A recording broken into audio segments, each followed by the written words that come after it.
할렐루야.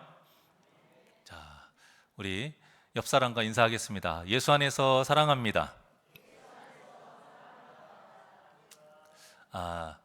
식사도 맛있게 하셨으니까 우리 오전 예배 때 말씀 전한 것도 있고 해서 한번 다시 인사해 볼까요? 감사합니다. 잘하셨습니다. 당신이 최고입니다.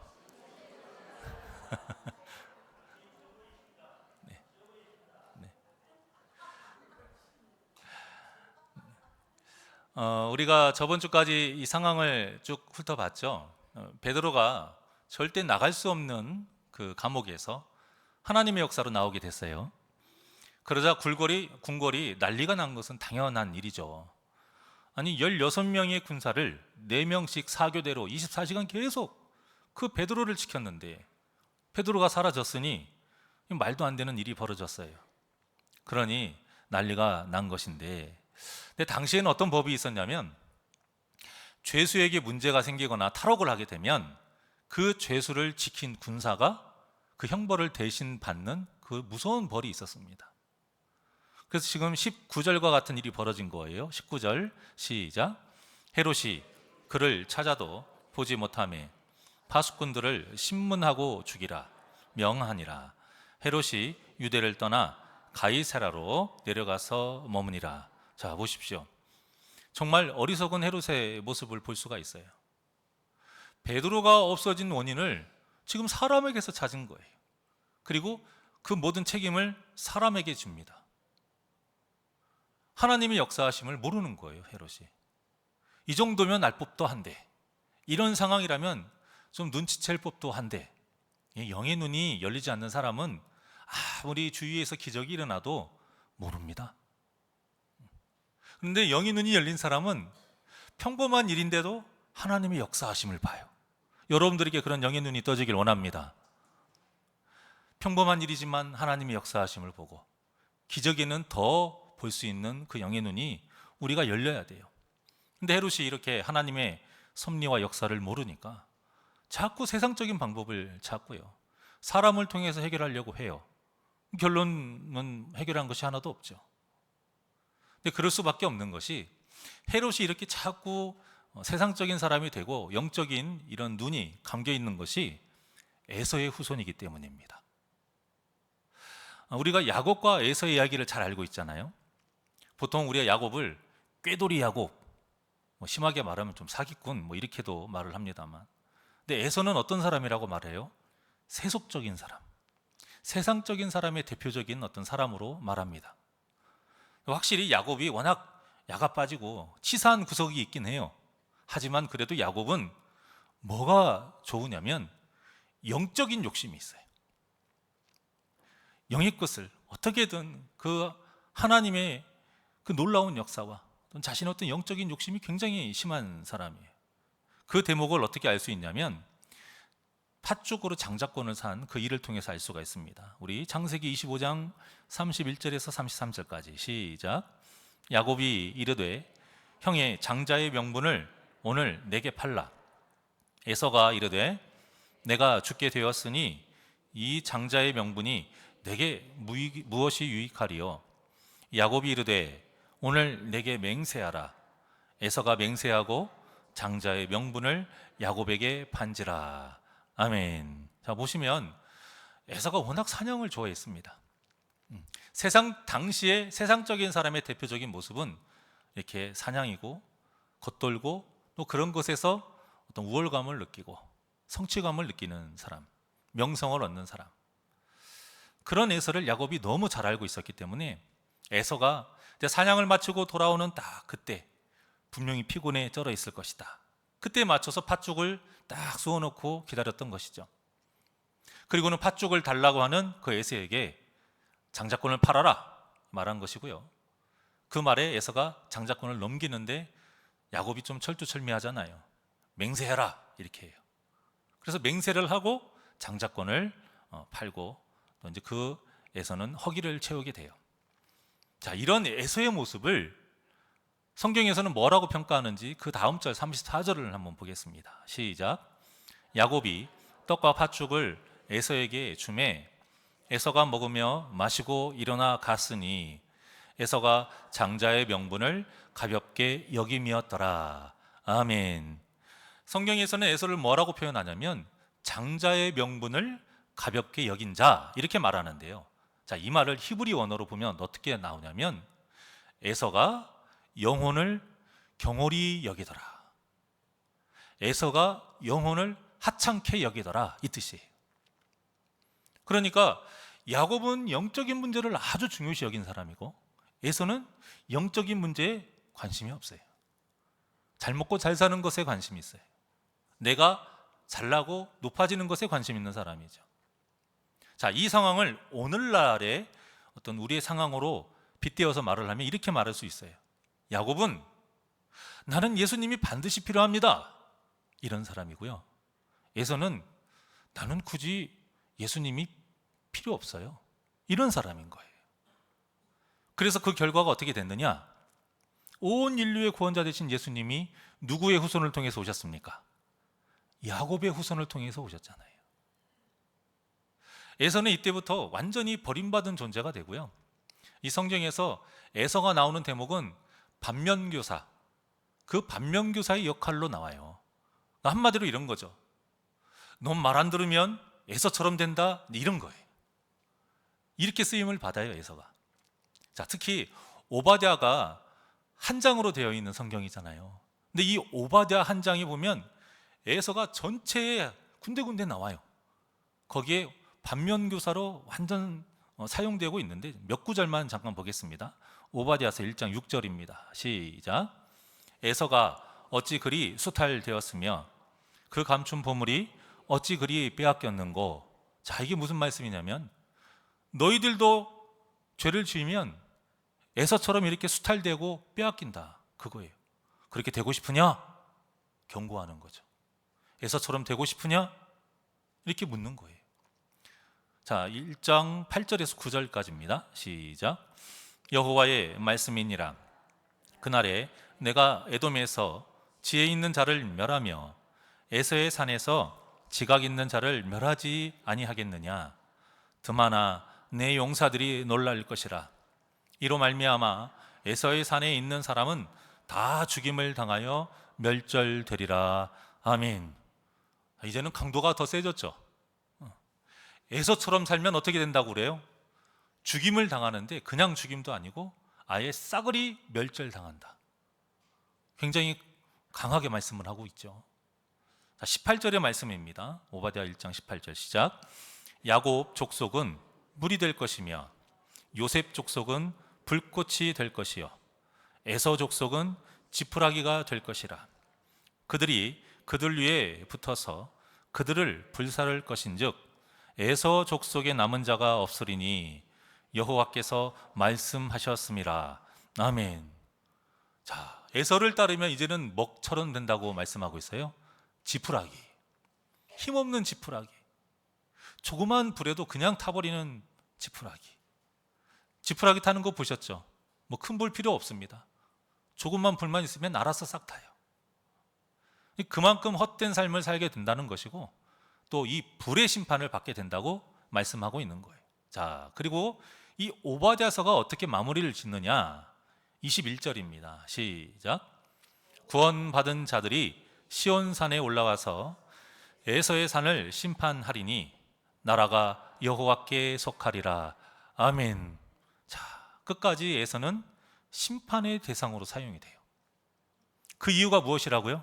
하나님을 찾지 않아서, 도통 영혼에 관심이 없어서, 오늘날로 말하면 예수님이 필요하지 않다고 해서, 이렇게 영적으로 어두운 존재가 에서였고 이런 에서의 후손이 헤롯이었던 거예요. 그러니 세상적인 것에 그 문제를 찾으려고 했던 것이죠. 참 헤롯은 지극히 세속적인 사람입니다. 얼마나 세상적인 그 셈이 빠른지 몰라요. 계산이 빠릿빠릿하고요. 자기 출세를 위해서라면 무엇이든 하는 사람이 헤롯이었어요. 자, 그 대표적인 결과물이 아까 여러분들이 봉독한 그 일을 다 마치고 헤롯이 어디로 갔다고 말씀을 하고 있습니까? 가이사랴. 이 가이사랴라는 곳으로 가요. 헤롯이 분봉왕이잖아요. 이 로마는 본래 그 유대 지역을 다스리게 할 때에 그 정통 유대인을 분봉왕으로 임명하지 않습니다. 반역을 일으킬 수도 있고요. 뭐 좋은 일이 없죠. 당연한 거겠죠. 그래서 에서의 후손인 이 헤롯 왕조를 유대의 분봉왕으로 세운 거예요. 그런데 헤롯의 입장에서는 그래도 아브라함의 같은 후손이잖아요. 콤플렉스가 있어요. 내가 그 정통성을 잊지 못하고 있다. 이런 콤플렉스가 있는 거예요. 그래서 그 유대의 정통성을 얻기 위해서 헤롯이 누구랑 결혼하냐면 제사장의 딸들하고 결혼을 한 겁니다. 뭐 다른 것 때문에 한 것이 아니에요. 이 정통성을 얻고자 결혼한 거예요. 그래서 성전을 지었잖아요. 그 예수님 시대에 있는 성전이 무슨 성전이에요? 그게 헤롯 성전이에요. 헤롯 성전. 헤롯 성전을 지어서 이 유대인들의 환심을 사고 싶었던 거죠. 자, 그렇게 유대인들에게는 정통성과 환심을 살려고 하고, 또 이제 로마 황제에게 잘 보여야 되죠. 로마 황제에게 잘 보이려고 무엇을 했냐면, 이 가이사랴라고 했던 이 지역이 본래가 어떤 지역이냐면 굉장히 낙후된 곳이에요. 이 낙후된 낡은 도시였는데 이곳을 백성들하고 군사들을 다 동원해 가지고 로마 같이 다 그걸 화려하게 리모델링을 한 겁니다. 그렇게 도시로 만들어 가지고는 이것을 황제에게 바쳤어요. 근데 그때 황제가 가이사라고 해요. 애굽은 뭐라고 해요? 왕을 바로라고 하듯이 로마 황제는 가이사. 그걸 뭐 영어로 하면 시저라고도 하고 케사르라고도 하고 다 같은 단어에 그냥 다른 방식으로 말을 하는 것뿐입니다. 똑같은 말이에요. 가이사에게 이 도시를 헌납을 해요. 그래서 그 도시 이름이 가이사랴가 된 거예요. 그러니까 이 헤롯이 아주 정치적으로 셈이 참 능한 사람이었던 거죠. 그런데 무엇이 어두웠다? 영의 눈이 어두웠다. 그러니까 베드로를 찾지를 못해요. 베드로가 없어진 이유를 찾지를 못한 겁니다. 자, 그 다음에 이 내용을 보면 이 와중에 어떤 사건이 벌어지냐면 헤롯과 이 두로와 시돈 사람들과의 문제가 생겨요. 당시 두로와 시돈은 굉장히 부유한 곳입니다. 자원이 너무 많아요. 또 무역이 활발해졌고요. 그런데 이렇게 풍족한 두로와 시돈에게 없는 것이 딱 하나가 있는데 그게 뭐냐면 식량입니다. 식량. 이 농업 활동이 거의 되질 않아요. 그런데 이 식량을 어디에서 구했냐? 헤롯을 통해서 구한 거예요. 그러니까 누가 갑이에요? 헤롯이 갑이죠. 그런데 무슨 이유인지는 몰라요. 성경에 나와 있지 않은데 이들 때문에 헤롯의 마음이 아주 상한 겁니다. 그러니 두로와 시돈 사람들이 지금 발등에 불이 떨어졌죠. 헤롯이 마음을 풀지 않으면 양식을 얻을 수가 없으니까. 그래서 그 블라스도라는 신하를 통해서 이제 중재를 의뢰한 거예요. 오늘 본문의 내용이 그거예요. 근데 그 일이 잘 됐어요. 그 일이 잘 돼서 이제 헤롯이 기분이 좋아요. 기고만장해져 가지고 이제 사람들 앞에 연설하는 내용이 20절에서 23절이에요. 근데 21절 한번 볼까요? 21절 시작.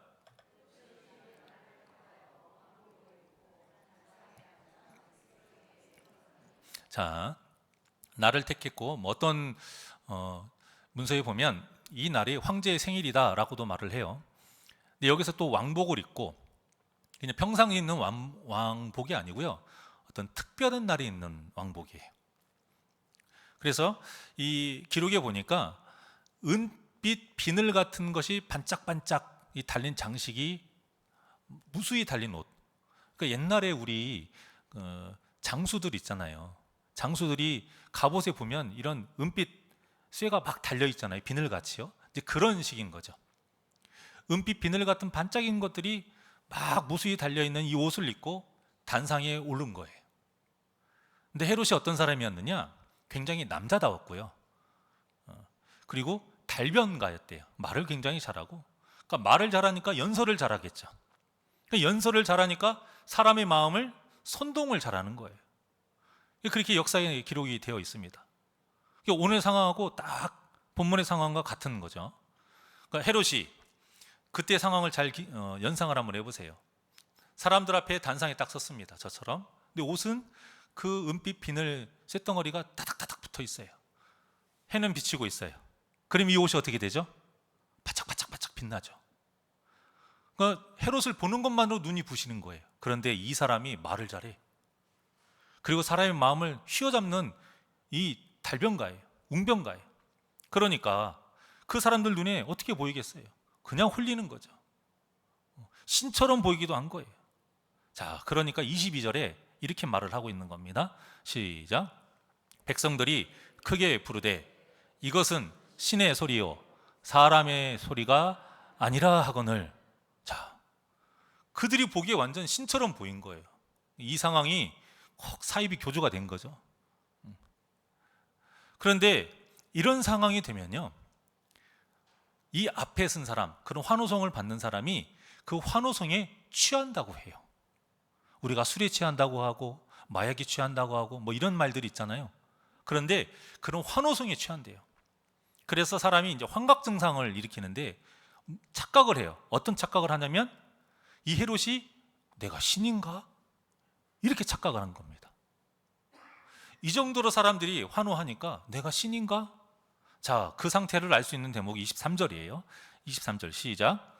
헤롯이 영광을 하나님께로 돌리지 아니하므로 주의 사자가 곧 친히 벌레에게 먹혀 죽으니라. 헤롯이 영광을 하나님께 돌리지 않았다라는 말은 뭐냐면 그 사람들의 모든 환호성, 그 소리, 박수, 칭찬 다 누구 것으로 삼았다는 뜻이에요? 자기 것. 온전히 다 자기 것으로 삼은 거예요. 여러분, 사람이 살면서 가장 조심해야 될 때가 바로 이런 때인 겁니다. 사람들이 나보고 잘했다고 인정해주고 최고라고 막 환호성을 지를 때, 우리가 이때 정말 조심해야 돼요. 사람들이 칭찬과 박수를 받을 때 우리가 제일 조심해야 됩니다. 솔직히 저도 그래요. 저만 해도 저는 제 자신이 정말 부족하다고 생각하고 알고 있습니다. 그것을 언제 더 많이 느끼냐면 말씀을 준비할 때 느끼고요. 또 준비한 말씀을 단에서 선포할 때도 느끼고요. 그보다 더 심하게 느낄 때는 선포한 후에 단에서 내려오면 더 심하게 느낍니다. 정말 부족하구나. 그런데도 예배가 끝나고 나면 성도님들 중에 간혹 오늘 말씀에 은혜 받았다라고 말씀하시는 분들이 계세요. 그러면 전 당연히 기분이 좋죠. 제가 잘해서 기분이 좋은 게 아니고 성도에게 하나님의 말씀이 이게 양식이 되었다라는 뜻이잖아요. 하나님의 은혜가 임했다라는 뜻이잖아요. 그래서 성도의 영혼이 잘 됐다라는 뜻이니까 이 목사로서 당연히 기분이 좋은 거죠. 자, 그런데 그런 기분 좋은 것을 떠나서 저도 모르게 내가 오늘 설교를 잘했나? 이런 생각이 잠깐 들 때가 솔직히 있습니다. 그러면 저는 얼른 막 고개를 흔들어요. 그리고 빨리 그 생각을 떨쳐버리려고 합니다. 그리고 마음속으로 계속 되뇌요. 내가 여기에 취하면 나를 죽이는 일이고 성도님들을 죽이는 일이고 교회를 무너뜨리는 일이다. 빨리 정신 차려라. 계속 그런 생각을 합니다.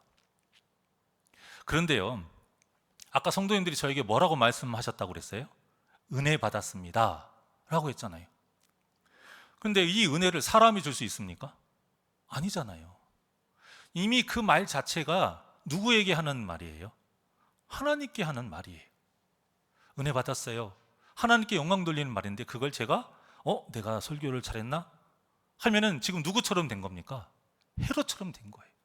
하나님께 올라갈 영광을 내가 다 취해버린 것이죠. 이 은혜는 하나님이 주시는 거니까 당연히 하나님께 모든 영광이 다 가야 됩니다. 그래서 저도 자칫 잘못하면 언제라도 이 헤롯처럼 될 수 있는 거예요. 근데 저만 그런 게 아니에요. 우리 성도님들도 마찬가지입니다. 하나님의 일을 할 때에 그 사람들의 인정과 칭찬과 박수를 받을 때가 분명히 있어요. 자, 우리 성도님들 그때 정말 조심하시길 바랍니다. 그 인정과 칭찬과 박수를 받을 때에 약한 나를 들어서 강하게 사용하시는 하나님께 그 영광이 온전히 올라갈수록 해야 돼요. 올라갈 수 있도록 우리가 같이 하나님을 생각하며 찬양해야 돼요. 근데 마귀가 거기를 우리의 틈타는 거예요. 네가 잘한 거야. 네가 수고했고 네가 얼마나 고생했는데 얼마나 헌금했는데 얼마나 헌신했고 기도했는데 이것으로 하나님께 올라가야 할 영광을 가로채게 되는 겁니다. 그러면 우리는 이 본문의 헤롯과 같이 되는 거예요. 뭐 그렇다고 해서 오해는 하지 마십시오. 그러면 잘했다고 하지 말라는 것인가요? 칭찬하지 말라는 것인가요? 그런 뜻은 아니에요. 자, 바라보는 입장에서는 우리가 아낌없이 작은 것에도 인정을 해주고 칭찬을 해줘야 돼요. 그리고 박수를 치고 격려를 해줘야 돼요. 그런데 우리가 받아들이는 입장이 됐을 때는 교만해지지 말자 이겁니다. 교만해지지 말고 겸손하자라는 거예요. 이 겸손이 누가 할 수 있느냐? 영의 사람, 영의 생각을 하고 영의 눈이 떠진 사람, 내 안에 예수님을 주인으로 모시고 그 성령의 음성에 귀를 기울이는 사람, 이런 아름다운 신앙의 모습이 저와 여러분에게 있기를 원합니다. 자, 잠언 16장 18절의 말씀 한번 보실까요? 시작. 교만은 패망의 선봉이에요. 거만한 마음은 넘어짐의 앞잡이니라. 아멘. 우리 새날교회 성도님들은 이 말씀을 항상 마음에 새기셔서 패망하는 자가 되지 않기를 간절히 소망합니다. 여러분, 패망하는 것은 한순간이에요. 헤롯은 교만했기 때문에, 하나님께 올라가야 할 영광을 자기가 다 취해버렸기 때문에, 그래서 결국 패망하게 돼요. 좀 전에 봉독하신 그 23절에 보면 주의 사자가 쳤다라고 하죠. 주의 사자가 곧 치니, 바로 친 거예요. 곧 치니 벌레에게 먹혀 죽으니라. 당시의 기록을 보면 이게 무슨 말일까 하고 보면 복통을 일으켰다라는 기록이 나와 있어요. 자, 이처럼 중요한 것은 무엇 때문에 죽었느냐, 이게 중요한 게 아니고요. 칠 때 누가 나타났습니까? 주의 사자가. 베드로가 절대 타러 갈 수 없는 감옥에서 나오게 될 때 누가 나타났습니까? 주의 사자가. 이것이 중요한 거예요. 똑같이 주의 사자가 나타났는데 베드로는 주의 사자로 인해서 추록하게 되는 기적을 누리게 되고요. 반면에 헤롯은 주의 사자로 인해서 죽게 되는 그 불행을 겪게 됐다라는 거예요. 완전 정반대의 결과를 얻은 것이죠. 그런데 그 다음에 나오는 말씀이 약간 문맥에 안 맞는 좀 어색한 그런 말씀이 나오는 것 같아요. 자, 24절의 말씀입니다. 시작. 하나님의 말씀은 흥왕하여 더하더라. 아멘. 다시 한번요. 시작. 하나님의 말씀은 흥왕하여 더하더라. 아멘. 제가 이 흥왕하다라는 말을 참 좋아하는데요. 갑자기 하나님의 말씀이 멀리 퍼졌다. 그리고 믿는 사람들이 더해졌다라는 뜻이에요. 누가가 왜 이 말을 썼을까? 잘 보면요. 계속 말씀드리지만 이 성경의 이름은 사도행전이지만 결국에는 무슨 행전이라고 말씀드렸어요? 성령행전이에요. 성령행전. 성령의 역사하심을 기록한 책이 이 사도행전인 거예요. 그러니까 세상에서 부족한 것 없이 호의호식하면서 이렇게 살았던 왕 헤롯은 성령의 역사가 없어서 결국 망했고요. 반대로 세상의 눈으로 보면 갖은 박해와 핍박을 받으면서 실패자 같아요.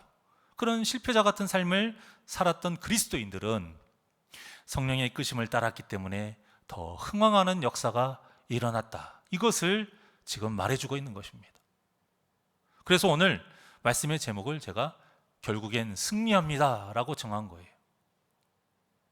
우리가 그 성령의 역사를 따르면, 우리가 말씀을 지켜 행하면, 우리가 영의 생각을 하고 세상의 생각을 하지 않고 영의 것을 더 중요하게 여기고 하나님께 올라가야 할 영광을 온전히 드리고 가르치지 않으면 우리는 결국 승리한다라는 거예요. 오늘 본문은 성도가 승리하는 삶을 살려면 어떻게 해야 하는지 그 방법을 가르쳐주고 있는 본문이에요. 베드로와 이 헤롯, 이 두 인물을 대조시키면서 영의 눈이 떠진 사람과 영의 눈이 어두워진 사람, 주의 사자를 통해 은혜를 받은 사람과 주의 사자를 통해 심판을 받은 사람, 이 중에서 어떤 사람이 될 것인지 우리에게 지금 묻고 계시는 거예요. 그러면서 우리에게 주는 또 하나의 메시지는 세상적인 조건과 그 환경에 연연해 하지 말라는 겁니다. 아무리 헤롯처럼 넘치는 복을 받은 사람이라 해도 가난하고 도망다니는 성령의 사람 베드로에 비하면 그 사람은 실패한 인생을 뿐이라는 것이죠. 사랑하는 여러분, 여러분은 영의 사람입니까? 육의 사람입니까? 여러분은 지금 영의 눈이 떠져 있습니까? 아니면 감겨 있습니까?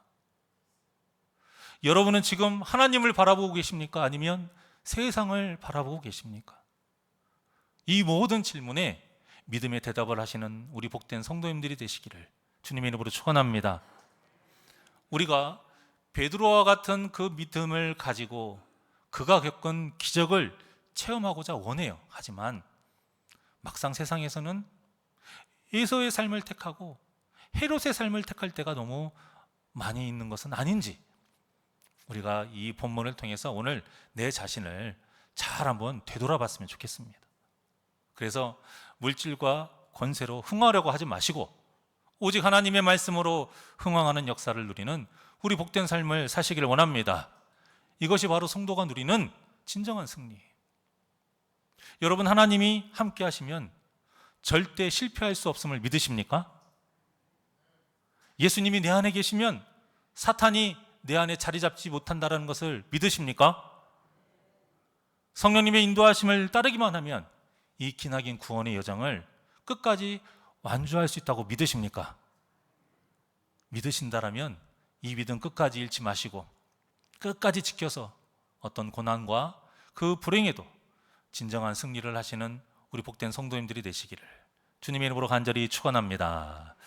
우리 주만 바라볼지라 하나님께 찬양드리겠습니다.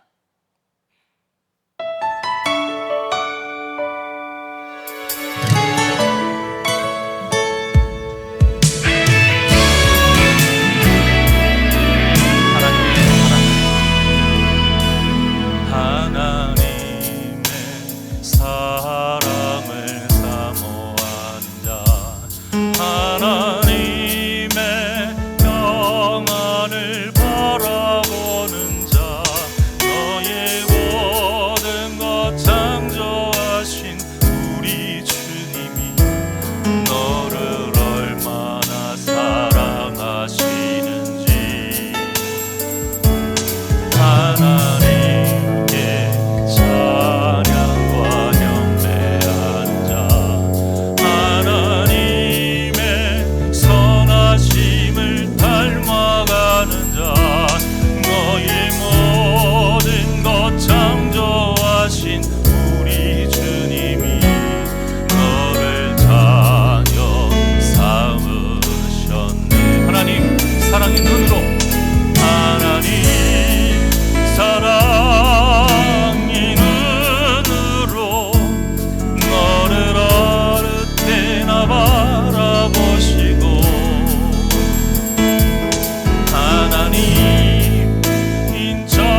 살아서 역사하시는 하나님, 살아계신 그 하나님을 언제나 바라보면서 살기를 원합니다. 믿음이 없으면 하나님을 볼 수 없고 세상을 향합니다. 영의 눈이 떠지지 않으면 우리 삶에 펼쳐지는 모든 일들 가운데 하나님의 역사하심을 보지를 못합니다. 눈은 뜰 소경이 되지 않게 하여 주시옵소서. 우리에게 믿음을 주시어서 하나님의 역사를 바라보게 하여 주시옵시고 하나님의 뜻을 깨닫게 하여 주시어서 하나님께 올라가야 할 그 영광을 가로채는 그런 영적인 도적질 하는 자가 되지 않게 하여 주시옵시고 심판받는 자 되지 않게 하여 주시옵소서. 나의 나된 모든 것은 하나님의 은혜입니다. 이 진리를 잊지 않고 나를 향한 모든 그 칭찬과 격려와 모든 인정과 응원을 다 하나님께 온전히 드리는 자 되게 하여 주시옵소서. 그래서 언제나 하나님과 동행하며 승리하는 역사 있게 하여 주시옵소서. 감사하며 예수님의 이름으로 기도하옵나이다. 아멘.